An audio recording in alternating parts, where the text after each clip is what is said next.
So with self-leadership, the key is getting clarity about what's important to you in your life, in your work, and in your personal finances.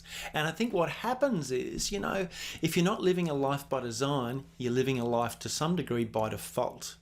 And if you're not taking control, if we're not taking control of our own life, then others tend to take control of it for us, or society tends to sweep us into a certain direction, or we live life by default at the whims of others.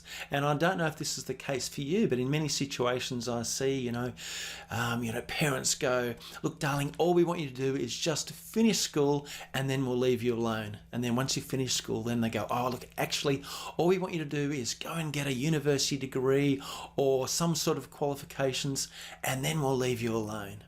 And then they go, oh, you've done that now. Oh, look, all we want you to do is get a decent job and then we'll leave you alone. And then it's, oh, you've got a decent job. All we want you to do now is get married and then we'll leave you alone. Then it's having children, and then it's a white picket fence, and then it's more and more and more and more. So the key is to get clear. Clarity creates control. Get clear on what's important to you so that you can drive your own life. You can create a life by design rather than a life by default.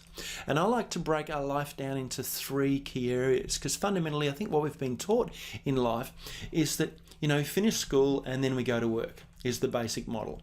And then, and over here's work, and we work. And the problem is, if we work too much, what can happen is our life outside work can shrivel up and die.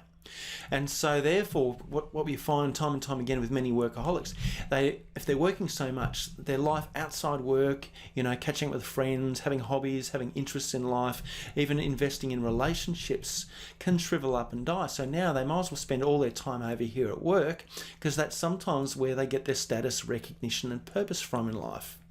And the basic model that we've been taught is, let's work really hard so that therefore we can make the money, so that therefore after that then we can enjoy life. So finish school, go to work, make money, and then we can enjoy our life. Now fundamentally I believe this model is flawed, because I think it's a much more useful model, and the model I certainly live by is, instead of going from left to right, flip it back the other way and start with looking at, well, what do I want in life? And let's get real clarity about what we want in life within reason. I'm not talking about 3 mansions, 5 boats, but basically, what do we want in life? What would make us happy? What are the fundamental key life priorities? And we're going to look at benchmarking each of these shortly. But let's get clear about what do we want in life, then work out, well, how much is this going to cost us? And then we can go, well, what's the work that would be most fulfilling for me, that would also give me enough money so that I can enjoy my life? So fundamentally, instead of going from left to right with this model, I believe it's much more effective, important, and much more purposeful and fulfilling to go from right to left. What do I want in my life? How much is that going to cost me?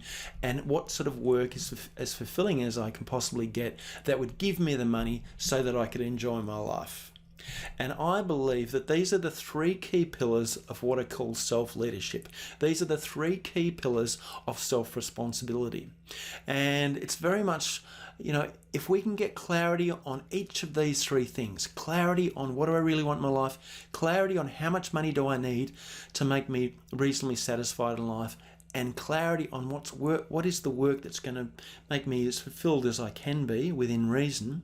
If we can get clarity on those 3 things, then we can get more control of our life, put ourselves back in the driver's seat. But I would argue that most people on the planet aren't really crystal clear on one of these 3 things, let alone all 3.